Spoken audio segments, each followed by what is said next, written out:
Welcome to California in Focus. I'm Johnny Edwards, Southeast investigative reporter for the Center Square. I'm joined by Maddie Shannon, California reporter for the Center Square. Maddie has been digging into a recent protest at a Turning Point USA event at UC Berkeley, which got heated, sometimes violent, and the Trump administration blaming this on Antifa. Maddie, explain to us the context for this. What was the Turning Point USA event about? What was the protest about? And why did these two groups clash? Well, Turning Point USA, if I can go back to the beginning, is an organization founded by late conservative activist Charlie Kirk. It's about 13 years old, and in the 2 months since Kirk was killed at a college campus in Utah, his organization has been doing its own tour of college campuses just to honor Charlie's memory and raise awareness of the values that the organization has, namely fiscal responsibility, free market, and limited government, which are values that it adheres to according to its website, and just to honor Charlie Kirk's memory in the aftermath of his death. And their last stop on this 2-month tour was at UC Berkeley on Monday this week. And several people who showed up to the protest were not affiliated with Turning Point USA and were not supporters of Turning Point USA. And whether they were really members of Antifa or not, or adhered to the Antifa ideology, were not pleased with the demonstration held at UC Berkeley by Turning Point USA organizers. There were a number of altercations between people who showed up for the Turning Point USA demonstration and people who were showing up to protest the Turning Point USA demonstration. There were a couple of fights between two people who were there. 2 men were arrested, and one man who had a chain necklace on at the demonstration had the necklace taken by the man he fought with. The police arrested the man who took the necklace allegedly and released the man the necklace was taken from. Someone else apparently threw a smoke bomb into the crowd. There were a number of other conflicts like that at the protest on Monday.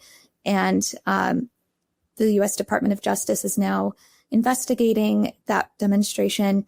And Attorney General Pam Bondi said on X this week, formerly Twitter, that she blames the people who were protesting the Turning Point USA demonstration, identifying them as Antifa protesters. Whether they were or not remains to be seen, but that's certainly what the Department of Justice is saying. Well, other than the Department of Justice saying this, is there any other direct evidence that this is, in fact, Antifa?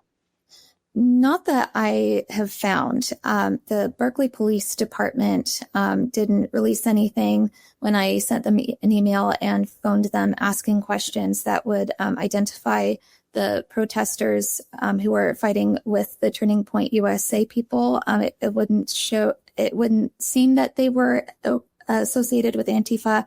But also famously, Antifa is sort of a decentralized organization. There's no clear structure. So if the people who are protesting Turning Point USA were in fact members of Antifa, it might not be as easy to identify that as it would be with other organizations that perhaps would protest against organizations like Turning Point USA.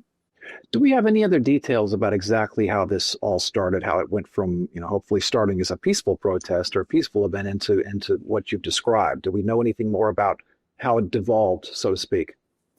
Not really. I think it was just people showing up, walking by the Turning Point USA demonstration, seeing what it was about, and then people starting to pick fights with those who showed up in support of Turning Point USA.